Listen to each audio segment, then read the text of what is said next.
Today's Tell Your Story, Cuenta tu Historia will be dedicated to International Migrants Day, providing the spotlight to 3 mural projects that highlight the stories of undocumented youth, deported U.S. veterans, deported permanent residents, U.S. childhood arrivals protected by the DACA program, migrant caravan stories of seeking asylum, family separation, and the deportation of military wives.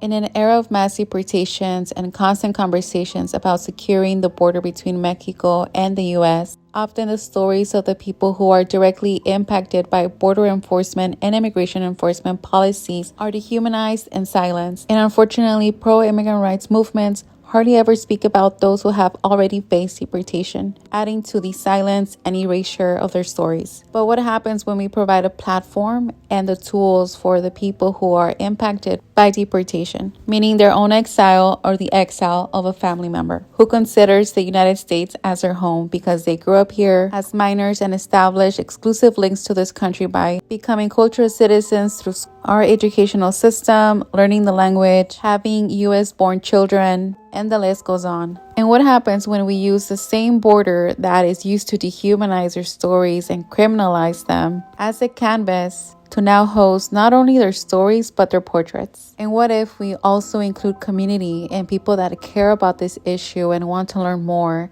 to help paint these portraits so they can be active allies, and also for this labor of representation to not solely become the responsibility of the storyteller. The Playas de Tijuana mural project, located at the westernmost point of the U.S.-Mexico border, was the first attempt in illustrating the stories of the Humanizing Deportation Project and included community-engaged protocols to facilitate painting with community and accessible forms of engaging with the digital stories that make up the mural project.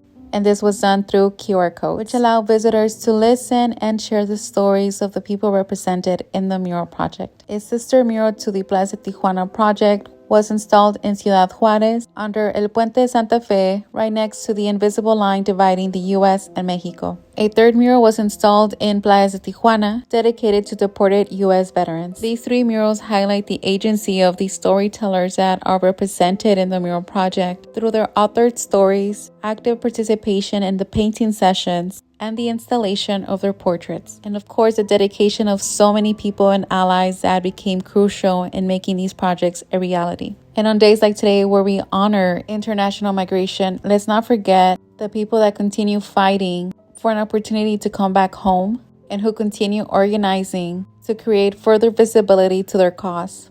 I invite you to listen to their stories by visiting the Playas de Tijuana Mural Project website, the El Paso del Norte, and the Deported Veterans Diaspora Mural Project. The links can be found on my bio, or you can simply Google more information regarding these mural projects. I close this video with clips of the final installation of the Playas de Tijuana Mural Project in the summer of 2021.